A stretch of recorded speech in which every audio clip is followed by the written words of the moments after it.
Welcome to Conversations. My name is Suresh Kochatal.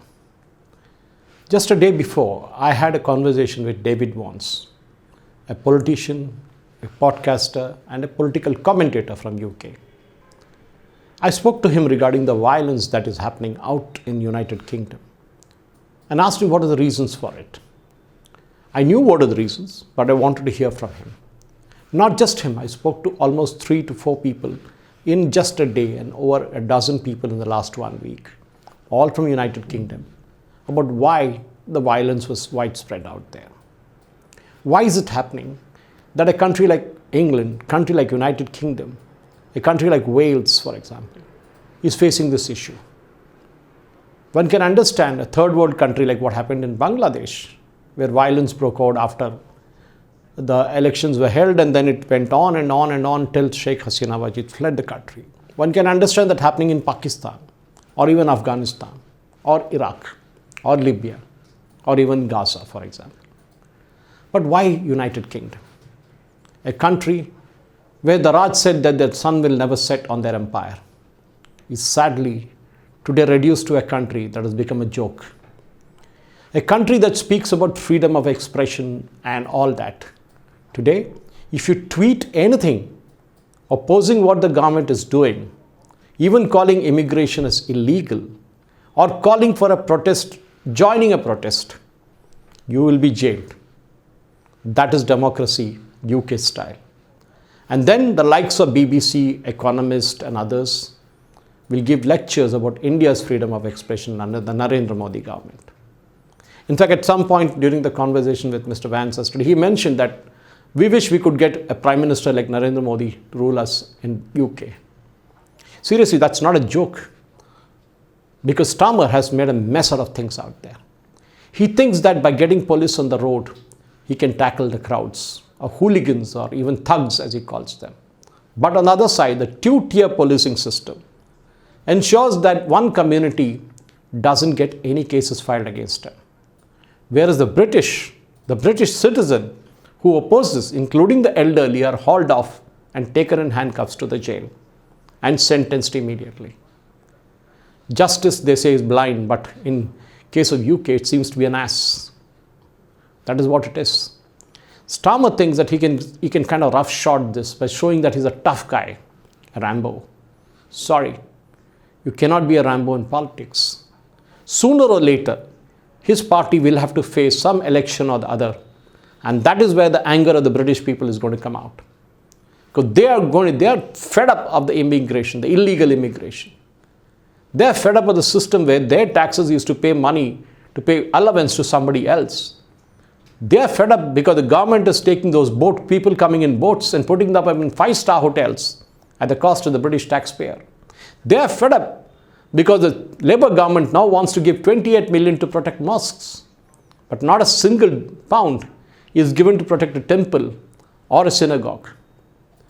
If you all remember, the Indian High Commission was attacked over 6 months ago, and rocks, stones, various things in eggs were also thrown at the High Commission in London. The police just stood there as a mute spectator, the British police.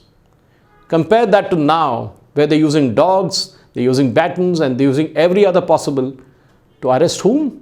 The same British people. The British people who are original inhabitants of that land, who are saying enough is enough. We don't want people who can't and merge into our culture. In fact, they are highly appreciative of the Indians because they are educated, they're qualified, they come and add value to what they're doing in the United Kingdom, be it doctors, nurses, IT professional, finance professional, whatever it is. But then there are Bangladeshis and Pakistanis who come and kind of live off the British society. And then they don't try and assimilate into the society. They say, no, we are separate. They live in a separate cocoon. They live in a separate world. And what finally happens is what we see on the streets. The British are fed up. And if you ask me, if that happens in India, it's already happening, we are actually upset with the Rohingyas. We are upset with the Bangladeshis. But the moment they take away our jobs or they live on our money, that is when you and me are going to get really angry. I sympathize with the British people because they have a sham of a democracy. where freedom of expression is not counted at all. And the British newspapers and media are the pits. I feel some of the YouTube channels in Britain showing the genuine stuff. So when Elon Musk tweeted saying that there's going to be a civil war in the UK government kind of went after him. Today, Elon Musk has been proved right. Civil war is just on the way. It's already happening every day. Fake news is built up saying that 100 right-wing demonstrations are going to have just a couple of days ago. Nothing happened. And in many cases, the police, while dealing with one community, a particular community, is standing with them and chatting with them and smiling with them. Whereas the same British come out on the street, they attack them. Why? Why these double standards? This is what I want to ask the British government, the Labour government. So Keir Starmer, you need to tell us. We need answers from you. Because you always point fingers at us in India. It's time that we Indians point a finger at you and tell you what you're doing is wrong. Terribly wrong. There is no freedom of expression in your country. All your so-called independent thought processes are all gone out of the window. You have a police force which is kind of morally divided.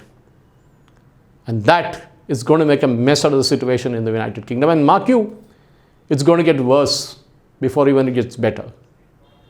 So, as British politicians will tell you, elections were held, Labour got 400 plus seats, but Rishi Sunak was right when he said, so Starmer, in few weeks or even 100 days, will make a mess out of it.